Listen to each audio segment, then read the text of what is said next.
Okay. Great. All right. Okay, so folks, welcome back to the Transitions Seminar. This is a great day for me. I finally got to meet a mentor, a long-distance mentor. We're welcoming today Michele Rosenthal.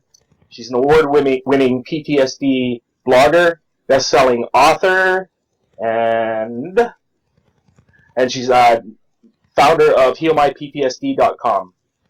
She hosts Changing Direction on radio and is a former faculty member of the Clinical Development Institute for Timeline Knowles Residential Treatment Center. She's also a trauma survivor who struggled with PTSD for over 25 years, and before launching her successful healing rampage. Michele has been 100% free of symptoms for several years now. Her most recent book is titled Your Life After Trauma, Powerful Practices to Reclaim Your Identity. I love the title, Michele. Oh, thank you, Darren. That was one of my biggest struggles during recovery is, who am I now? And so when I finally sat down to write the book, I realized it was a book all about answering that question, who we are, and that idea of identity that gets so demolished when we go through a trauma. So thank you. Yeah, I agree with you. It's I think sometimes, I don't know if you went through it, but the identity switches towards the trauma. The trauma becomes so much of your identity. Do you feel that way? Oh, absolutely. We develop what I call survival perspective, and that's it. Okay. And especially as kids, this happens a lot. I was traumatized as a kid, and I know for many of the people in our audience, childhood trauma is a particularly tough issue when you're dealing with identity, because you don't feel like you had it before or after. It's just you become this person you don't understand, and you always have that, well, who could I have been? Right. And for adults, you clearly see, well, this is who I was before and this is who I am now. So we all sort of meet in the middle of, the post-trauma identity crisis, which is that gap of, gosh, this really impacted me, and now what? Right. Yeah, and with the childhood traumas too, and do you mind me speaking about that a little bit? Oh no, Darren, Okay. Everyone who already knows me knows I am completely transparent. I talk about everything. Okay, good. So Thanks. You can ask anything at all. Okay, thanks, love. Yours was related to a surgical intervention of some kind, or Mine if I was understand correctly? a medical Yes. trauma. I had a routine infection. The doctor prescribed a routine antibiotic, which if he had just taken the time to read my chart, he probably would have made a different choice, but he didn't read my chart. He said, here's what we do for this. And what happened after that shocked everybody. My body was allergic to the medication, and it turned me into, for all intents and purposes, a full body burn victim. Wow. I had a very rare illness called toxic epidermal necrolysis syndrome. So what happens is you lose all of your skin. And so in a quarantine burn unit room in a hospital in New York City for weeks, I laid there while I lost the first 2 layers of skin, head to toe. And when I came out of that experience, and you can imagine, first of all, you're being cared for by a team of doctors who don't know what's happening to you. None of them had ever seen that before. Right. So there was no protocol for taking care of me. Second of all, I was awake the whole time. Oh, nowadays, when people have that illness, they immediately put them into a coma, which would be much easier to endure. And then when I came out of the hospital, the thing that was really the biggest issue, I'd had a near-death experience in the hospital, and that haunted me. And I realized when I came out of the hospital, I was going to make a full physical recovery, but I wasn't the same person. I wasn't making an emotional recovery, and I did not know how to live in this new world where doctors can't keep you safe, your parents can't keep you safe. Shock and terror could be around the corner at any minute. I was full of anxiety and nightmares related to my trauma and insomnia, and it was exhausting. How do you live like that? Yeah. So that's the nutshell of what the childhood trauma was, and then it impacted me, for decades. Did you carry this like a symptomatic kind of range of emotional stuff from throughout the childhood then, or did it hit you later in life? Say that again? Or was it a delayed onset PTSD that kind of hit you after the fact when you entered adulthood? Well, delayed onset technically is just 6 months or later after the trauma. So, defining it your way, no, it hit me pretty immediately. Oh, wow. Right away, I was just full of this anxiety, enormous hyperarousal, unable to sleep because I don't need to go into the details, but yeah, sure. unable to sleep, or if I could fall asleep, I couldn't stay asleep. And survivors with PTSD know what that's like and what that's about. And enormous avoidance. You know, the categories of PTSD symptoms are avoidance, hyperarousal, re-experiencing, and mood alterations. And in all of those categories, I had symptoms, multiple symptoms. The problem was that it was 1981, and in 1980, that was the first year that PTSD was recognized as a clinical diagnosis, and it was being really applied to Vietnam vets. So nobody was looking at a civilian kid with medical trauma and applying the criteria. And my mom tried. She took me to psychiatrists, psychologists, saying something's not right, and they all just said to her, she's a kid, she'll bounce back, or she's just an adolescent, she's being a difficult teen. And of course, it wasn't any of those things. I was really struggling with the after effects of trauma. Oh, wow. This has come up in a prior interview. The focus, from ourselves, I think. I know I did this to myself. Symptoms have a behavioral component to them. And like you just said, a doctor saying you're a troubled teen. And, for us, I was a first responder. And to have my life unravel as, being the big hero of the world and then not be able to, perform that duty. The judgment that I imposed upon myself because of the behaviors that were starting to develop that I didn't understand, that's a pretty common thread too, isn't it? Absolutely, and that's why the second chapter of Your Life After Trauma, my new book that you referenced earlier, it's all about the science behind your symptoms. Because I think healing really begins with understanding you're not crazy. For so many years, I just thought this dark depression that I lived in, this erratic thought process, these emotions that were all over the place and uncontrollable, I just thought I was crazy. And I'm a writer.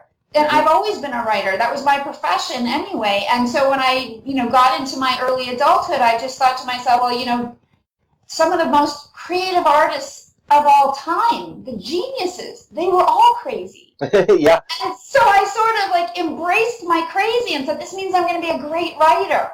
But if it wasn't that kind of crazy. Yeah, exactly. Yeah. When you're battling anxiety, it's not a creative process sometimes, is it?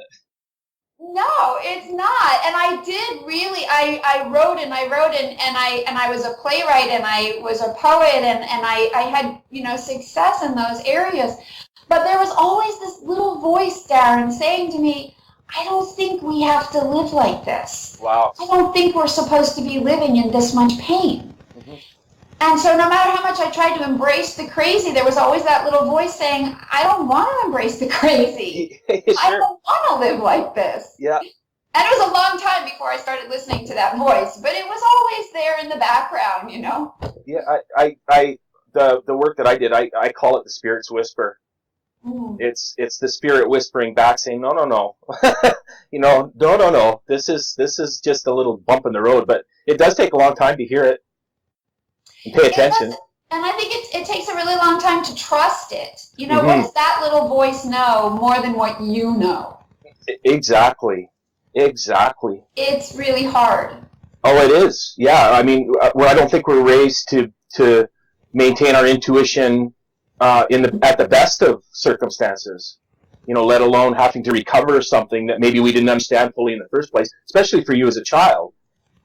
Right, and for you as a first responder, I think we all meet in that place of blame that you mentioned earlier. It's very easy to say, this is my fault. If I were stronger, I wouldn't be feeling like this. If I was more resilient, I wouldn't be behaving like this. If I was more, fill in the blank, I would fill in the blank. And I think that self-blame and that self-criticism becomes so hobbling to us. Because, resilience, scientifically speaking, resilience needs self-esteem as a component to be able to be accessed.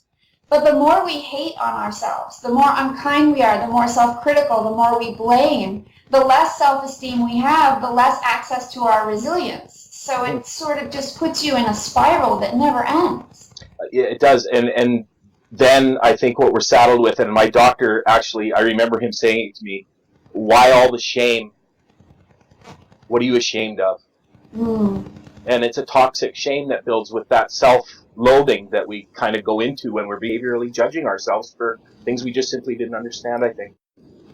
That's so true. And then what happens when we do start to understand, when we understand the science behind the symptoms, when we understand that trauma affects the brain in terms of your amygdala and it overfiring in terms of threat, and your hippocampus under functioning, so it's not processing and placing memories out into, you know, your outer brain, so they stay in this unresolved loop. And I think that then once we start understanding, okay, this was all activated by an event, and now it's my sympathetic nervous system is still just firing and firing. It's not learning to go into rest and repair. Well, once we start understanding that, then we can start saying, well, how can I help? You know, how can I start changing my body chemistry, my biology, my physiology? And in those moments, we start taking back control. My therapist taught me, and this was long before any of the science was out, but he taught me transcendental meditation. And I fought it tooth and nail, Darren. Sitting still, being quiet, like those were not things that I did. Sure. Yeah. Oh, yeah. So it was really hard, but about a month into the practice, I noticed I was changing. I was coming down to a level where I was more stable, and there could be stressors, and maybe I'd go up here, but not up here in my response. So we can really see that from understanding the science and putting in play daily practices, we start to reclaim control. And that's, I think, what's really exciting, because then we start to believe in ourselves. And when you believe in yourself, that little critic that's constantly berating you, oh, there's something else to do besides listen to him, because there's facts and there's experience that starts to tip the balance toward the goodness, the fearlessness of who you can become in recovery. Oh, that's awesome.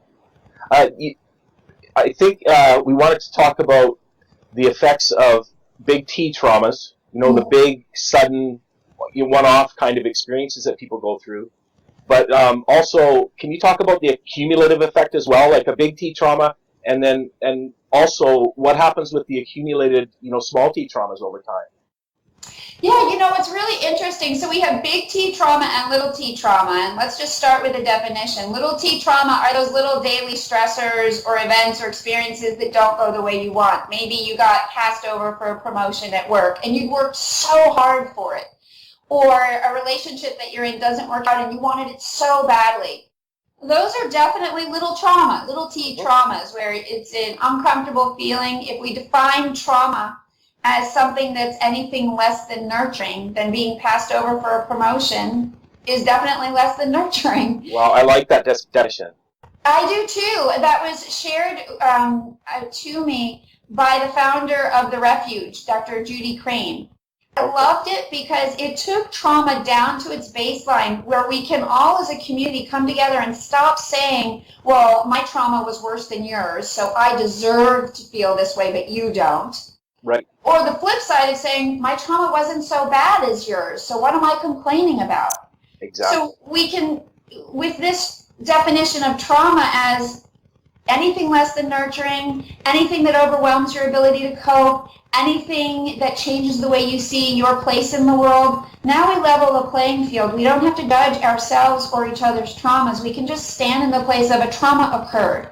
And now what do we do about it? And your point about big T trauma and then the little T traumas is really salient, because, and I'll give you an example from my own life. I had this big T trauma when I was 13. And then I experienced all of these PTSD symptoms for a decade before another trauma that I will call little T occurred. And that trauma was, I was so terrified in any medical situation. And I had a sinus infection. So another infection, not the same as my original, but an infection. I went to a doctor. I said, My body's really crazy. You got to make sure you take care of me. Give me something that I'm going to be safe. Yep. And, you know, he poo-pooed me and made me feel about this big and gave me an antibiotic that I found out later was the strongest thing on the market. It decimated me. Oh, my God. My body overreacted, not to the extent of my original trauma, but it triggered this little trauma, like for anybody else, throwing up and all of those other like little reactions that you have to something that doesn't agree with you would have been nothing. Like little t, what's the big deal? For me, this little t of this doctor that prescribed something that then caused my body to react was the thing that triggered an enormous escalation in the PTSD symptoms that I had been managing. You know, I was controlling them. This tiny little T trauma of my body rejecting other medication pushed me over the deep end and sent me on a spiral of the next 15 years, in and out of hospitals, in and out of jobs, unable to function. And so to answer your point, we can have one big trauma and really do our best to cope. Yep. And then something small happens, and I like to think of it like we're all a pitcher of water. Mm-hmm. And trauma fills up our pitcher all the way to the top. Yep. And then one little t trauma pours like a quarter of a cup more into the pitcher. That's it. It all overflows. Yeah. And did you felt set so far back, and then rebuilding your life from there again was a struggle? It was impossible because on an emotional level, I imploded. That was it. I fell apart. Yep. And it was, and from a physical level, you know, one practitioner that I interviewed expressed it this way: your mind can create 50% more stress than your body can handle. Wow. Which means your body's going to show what it's overflowing. So with the enormous amount of stress that was going on in my mind and the amped up anxiety beyond what I was already trying to contain, my body just started shutting down. I had stomach, liver, intestine, bone, all these weird, crazy problems that I kept going to doctors and specialists, and nobody knew what was happening. Nobody could diagnose anything because the medical community is not hip to the mind-body connection. So if they can't scientifically prove it, they can't diagnose it. Yeah, I've struggled with that as well.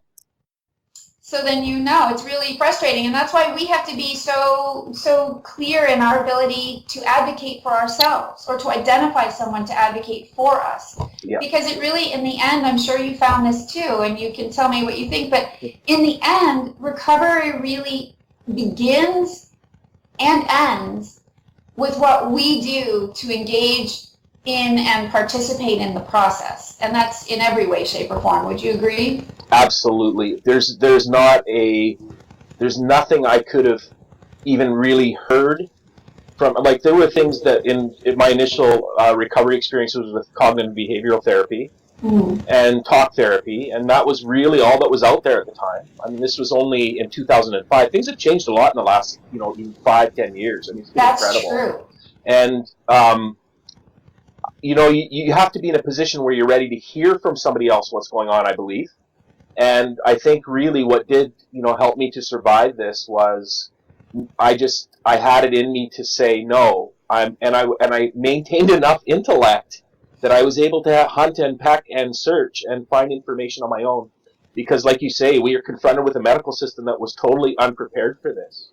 They had no idea what to do beyond the diagnosis. And medications, I thank you very much for the medications. I needed them at the time, and I still actually need them. But that certainly isn't the end-all, be-all solution to this illness.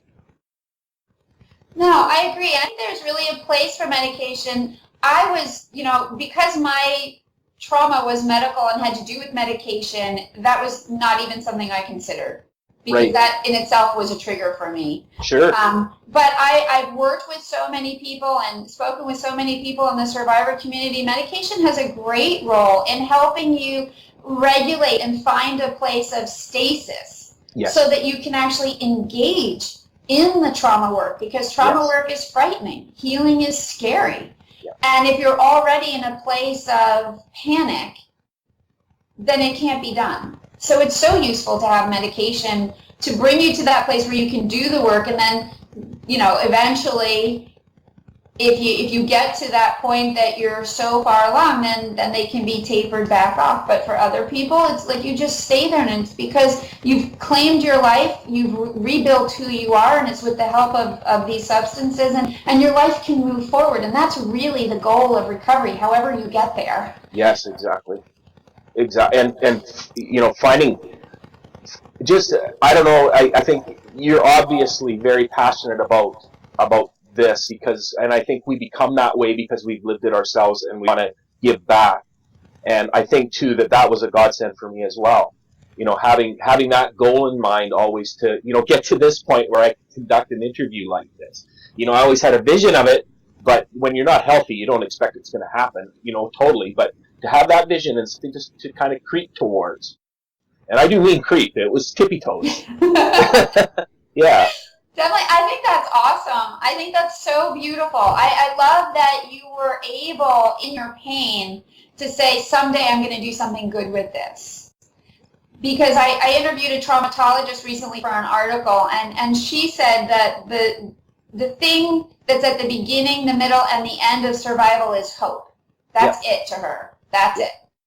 And that's what helps us survive. And just by you thinking ahead to saying, I'm going to do something good with all of this, I'm going to give back, I'm going to help, that's tapping into a sense of hope that on our darkest days can be the one thing that keeps us going. So I think that's awesome. Yeah, no, it is the one thing. And I don't know if you probably where you're Wade in Florida, are you? Yeah. There's we're just finally within the last year starting to see recognition for first responders here developing PTSD as a consequence of the work. That is opened up. People are starting to speak out finally. It's obviously been there and an unspoken issue for a very long time. The suicide rate is, high. I think one suicide is too much. And we've had 30 in the last, 10 months or so across Canada. It's the first time they've ever tracked it. It's the first time they've ever paid that much attention to it. So, again, that's part of the reason why I appreciate you being here, because your background and your experience and the amount of time that you've put in to study, this is the kind of stuff that these folks need to hear. Look, this is, first of all, you're not crazy. Second of all, there is hope. And thirdly, you can grow through this experience, actually. Do you agree about the post-traumatic growth is a very real and very welcome additional consequence of going through this experience? I think that's absolutely true. And isn't it sad that it took this long for anyone to recognize that the heroic work first responders do would have a psychological impact? Yeah. I think that's shocking. Victor Frankl, coming out of the Holocaust, the father of logotherapy, and he has, and I'm just paraphrasing, but that great idea that an abnormal response to an abnormal experience is normal behavior. Exactly. And I think that's so significant in terms of your population, for sure, because you're seeing all these abnormal experiences all the time. And I think that hopefully the exciting thing going forward is the more people speak out, the more people do what you're doing, the more we demystify and destigmatize post-traumatic stress disorder, the more we can incorporate a process that gets to post-traumatic growth. Because absolutely, you're so right. It's like we all just look at the bad things that come out of trauma and PTSD, but on the other side, there are opportunities for really positive things, and we have to remember that there are two sides. Yes, for sure, and to know that the strongest suit, in your hand is the fact that you will grow to be. I am not the same person that I was prior to this experience, and to be honest with you, in a lot of respects, I'm happy that I'm not the same person. Really.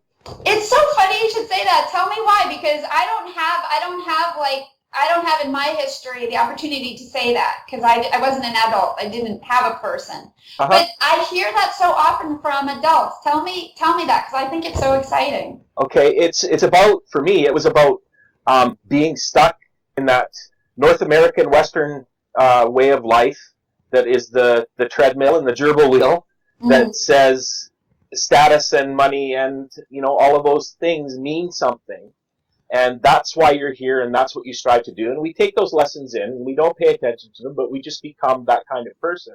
Mm-hmm. And even though I did have a helper's soul, I would say, even that had an earmark of look at me, what I'm doing. And the compassion was there, but subtle. And I think that having started to creep my way out the other end of this now, I'm starting to realize how real the empathy is and the compassion is that's starting to really bubble up inside. And I mean that in a very real context. I know part of the reason I suffered, and I know a lot of people do, is because we have a bit of an empath personality to begin with. And our mirror neurons are probably so highly active that we literally feel the pain of the people that we're tending to in the street sometimes. I think we literally do feel that pain. Mm-hmm. So we are traumatized not from the witness so much. I think it's from the mirror neuron empathic response that we're wounded so deeply sometimes, especially for the big T's. And the experience, you're physically experiencing it. You're Exactly. not just a displaced onlooker. Absolutely. You're in the moment. Yeah, you are. And the responsibility of it too. So I think in terms of what it means I'm not the same person anymore. It means that I am the same person, but I'm becoming more of the person that I didn't know I was, if that makes sense. It makes total sense, because that's what I think is so interesting about the concept of identity, especially in trauma recovery, because I think we have to rediscover who we are after trauma, whether we knew who we were before or not. It doesn't matter. It's irrelevant. Who we are in this moment, we have to define as something that feels comfortable and positive and good. If we can't do that, we are never going to heal. We are always going to stay stuck in that survivor mindset. So the idea of identity and post-traumatic growth, they go together because they help you redefine who you are outside of and transcendent of trauma and in the present moment, whereas trauma defines you in terms of the past. Right. And being in the present moment and looking to the future and saying, okay, this is who I choose to be. And that's what I really think is so interesting and so exciting about creating your post-trauma identity. It's really getting in there and saying, okay, all bets are off. Whoever I was before, whatever happened to me before, it doesn't matter. All that matters is today, and I start. From this moment on, I choose, I act, I create. Yeah. And that's a very strong way to move into the future. Did you obviously have applied these principles to yourself, and that's a challenge, isn't it? To change that conversation. That's an understatement. Yes, absolutely. Yeah. Well, I'll share with you something funny, because all of my PTSD years, I have journals. And I was constantly scrawling page after page, and I do mean literally, if I showed them to you, it would be just page after page, because I didn't know exactly what else to you're write. saying. It was just, who am I? Who am I? Who am I? Who am I? So I was very aware from the probably from the age of 21 or 22 that I had lost who I was, and I had no idea how to get her back. And as a survivor, we live in default mode.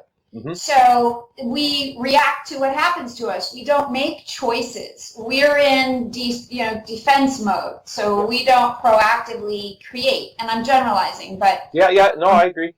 Yeah. So I had honestly in 13 years, I had 10 jobs in 11 different industries, because I didn't make any choices. Whatever job came along, I took it. It didn't matter, because I had no clue who I was, who I wanted to be, or what I was meant to be doing. So I lived in this sort of identity vacuum for a long time. And then when I got into recovery, which didn't happen until almost 20, I was diagnosed 24 years after my illness, but I was such a wreck about 4 years before that I went into therapy to start figuring out what the heck, I don't know what to do. Yeah. And it was during that time in therapy, after my diagnosis, when my therapist said to me, well, describe yourself as if your trauma had never happened. And I looked at him and I was like, are you kidding me?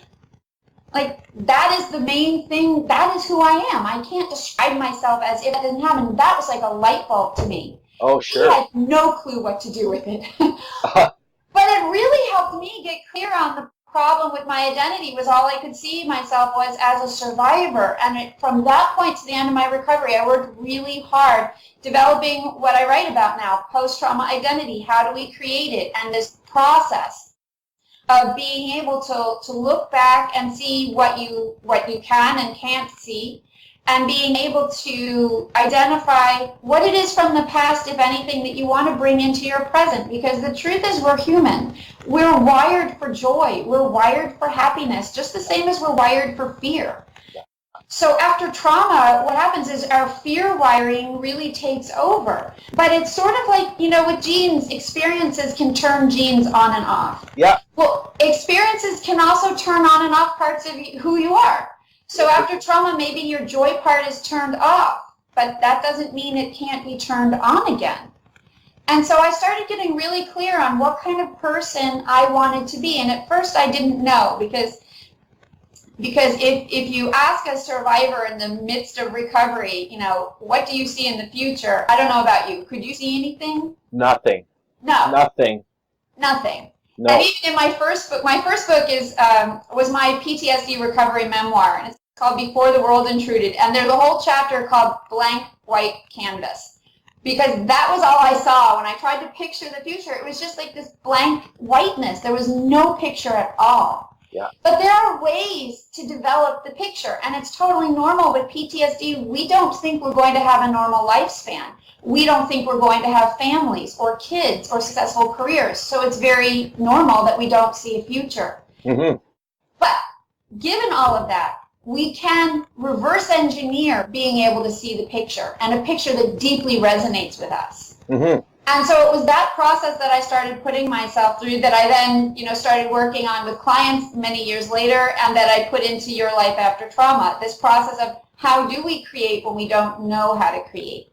And so from there, we can start doing the two things that I think are most imperative: making choice and taking actions, getting out of default mode into creation mode, so that you're creating at the same time that you're creating your recovery, you're creating your identity.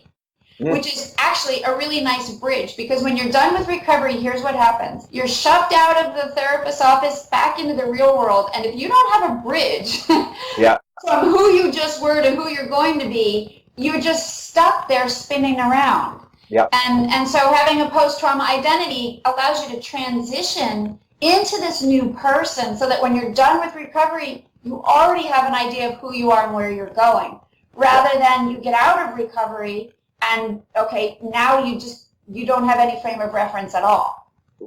That's a very, very, very powerful point that I'd like to expand on with you, if that's okay.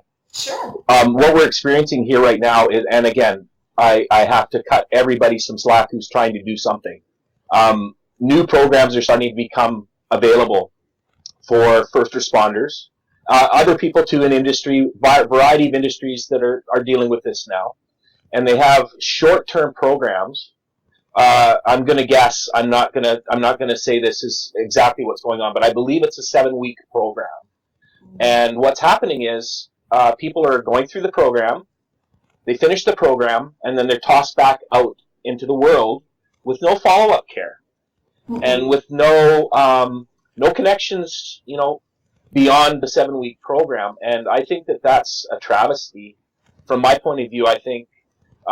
First of all, if you're not going to have someone not make it complete in life by doing that, what you are doing is setting up for more experiences of what they might interpret as failure. And I think those failures become little T's. Definitely, and they change your perspective on what you think is possible. After hope, as the first, most important ingredient, is belief. If we don't believe we can heal, or, if we believe we're failing because we've been through this program and we're not fantastic, then that impacts what we think is possible, and what we think is possible is what is possible. Yeah. So the more we think I failed, I'm a lost cause, I went through that program and, I'm useless because I didn't do what I was supposed to do, or it didn't work for me, then you're right, you're setting yourself up, or you're being set up for a lifetime of that kind of thinking. Whereas if we had a longer program, and Darren, maybe this is something that you'll create in the future, a transition program, where people really learn and understand this is a process. There's no such thing as overnight success in recovery. You don't like wake up one morning and have this huge epiphany. As much as we'd hope for that. Yeah. We do. Oh, yeah. But no, you're right. It doesn't come that way. No, we have to work really hard at it. And the thing is that, the brain learns through repetition.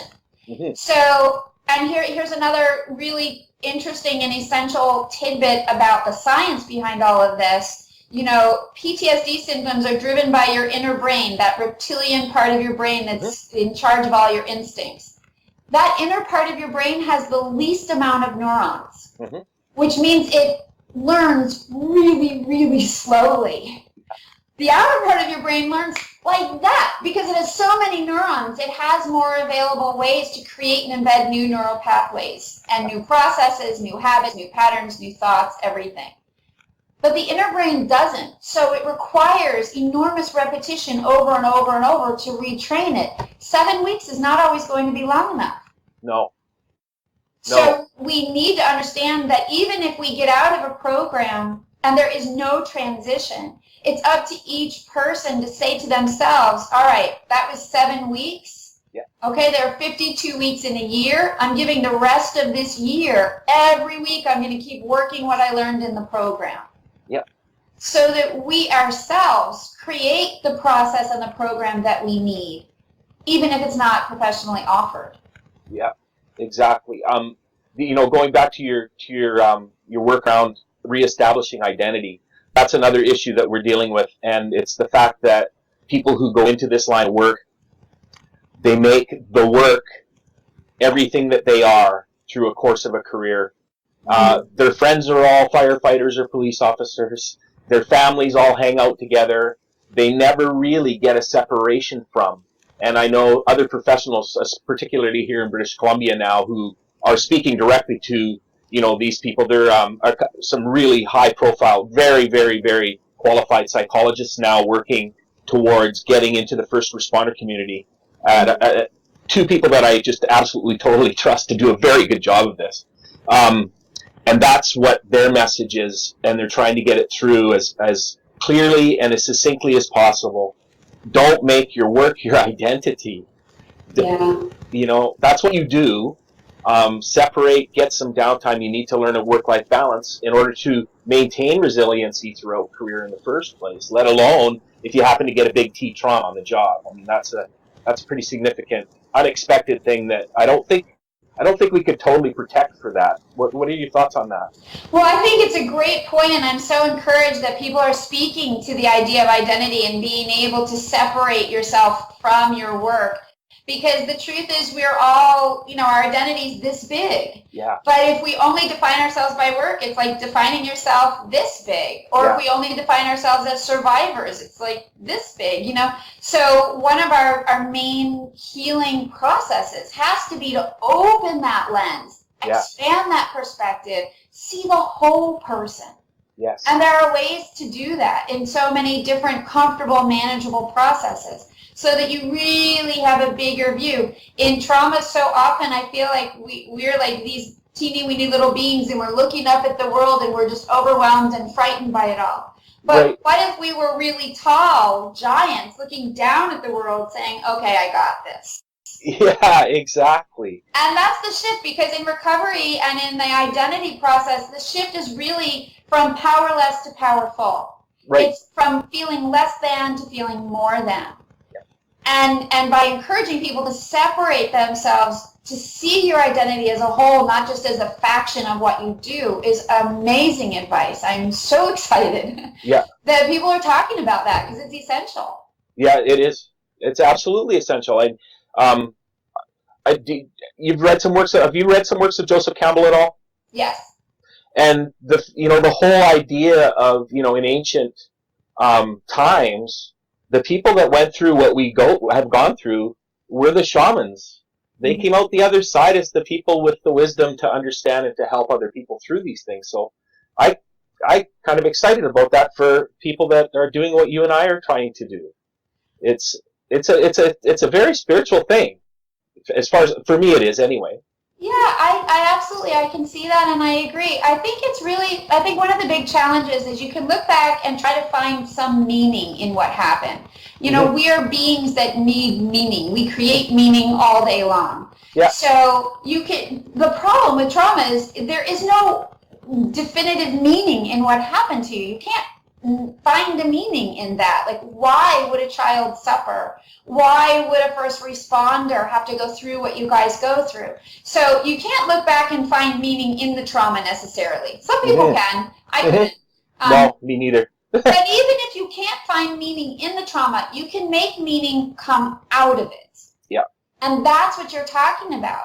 Yeah. And that's why the shamans, they had some experience that allowed them to see other things, to see Mm-hmm. beyond just what we experience from the day to day. And I think that's what trauma does. And that goes to your point about post-traumatic growth. Yes. I think we learn so much about ourselves, about being human, about resilience, and about our soul's ability to endure and overcome. And Yeah. sharing that is a gift. Yeah. Yeah. And like you spoke of earlier too, the soul's tiny little voice saying, no, no, no, it's not going to stay like this. No, no, no. Yeah. You know, there's something more ahead. No, no, no. Here's the hope, right? Yeah.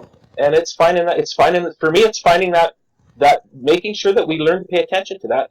And Dr. David Bercelli and Peter Levine, Mm-hmm. speaking too of the body's innate knowledge and ability to help us and lead us and guide us to healing.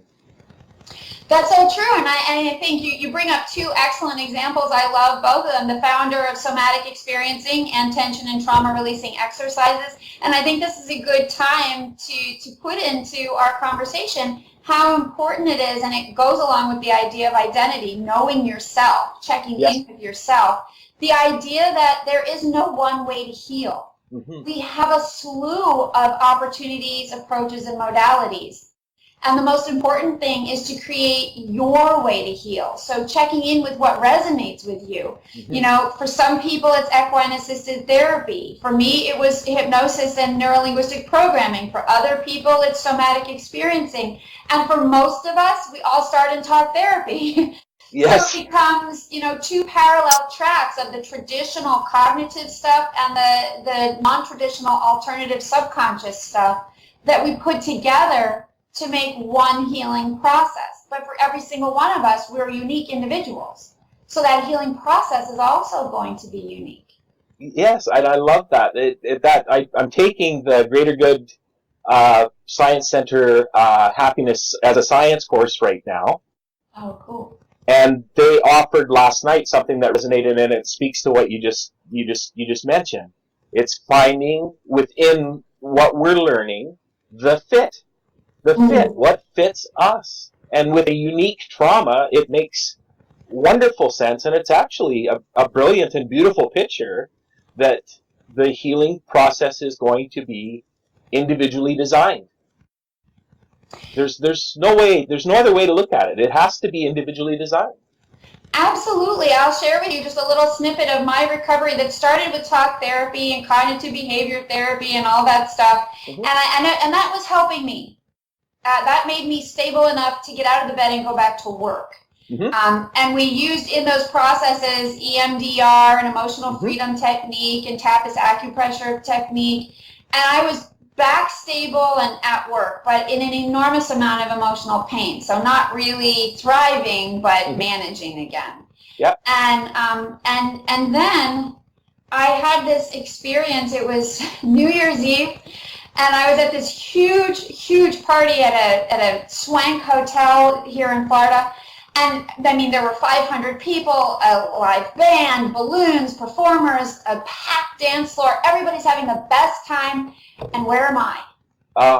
I'm in the bathroom, Darren, in a stall that I've locked, and I'm crying, bawling my eyes out. Yep. Because another year is ending, and I'm just as crazy as ever.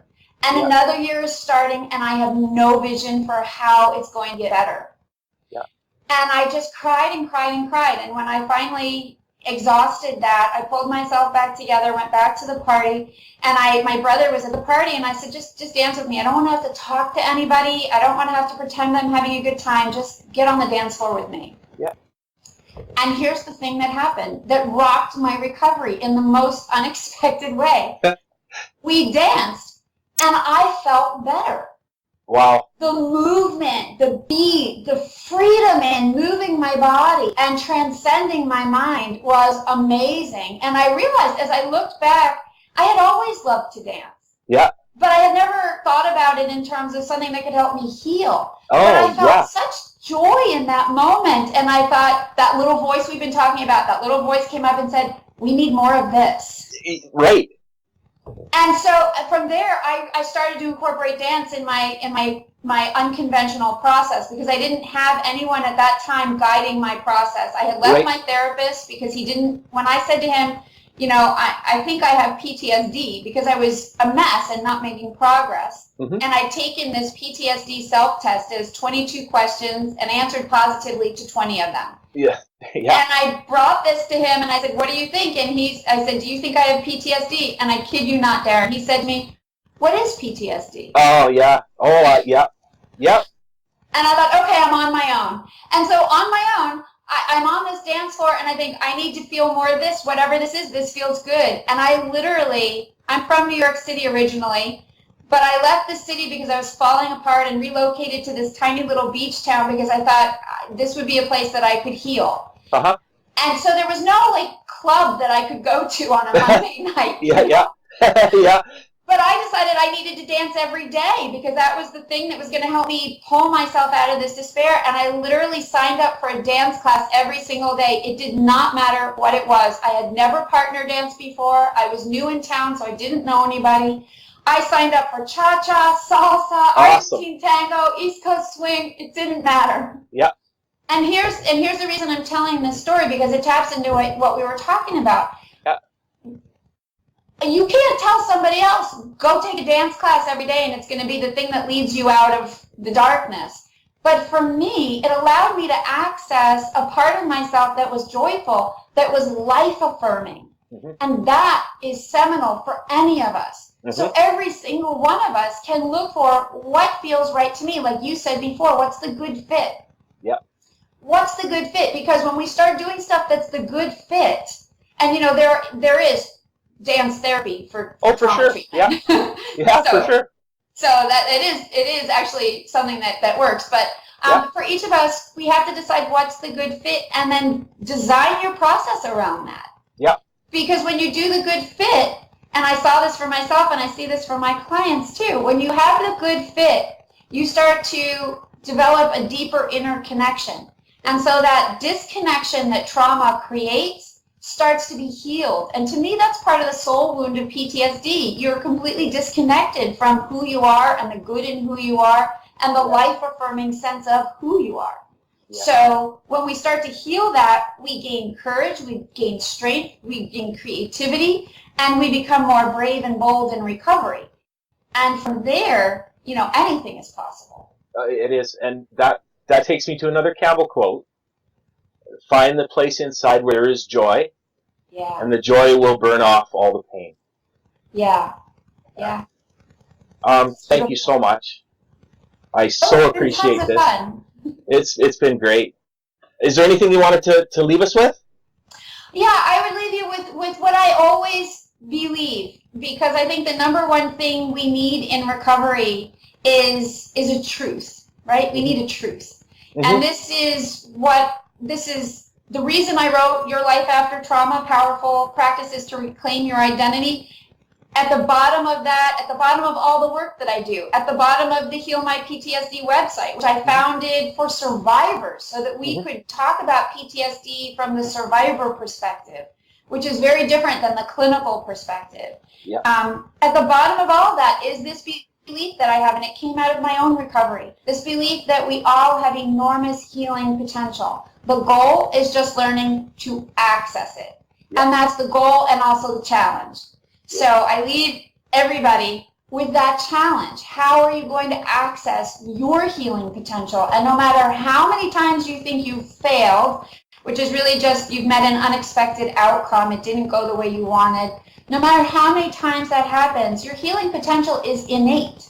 So it's really just up to you to keep trying things until you figure out how to access it and then let it lead you right down the road to recovery.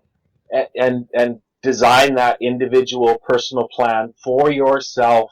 It has so much more meaning when we do that, doesn't it? Yeah, you know, when I just brought up another really cool idea. Yeah, go ahead. That's fine.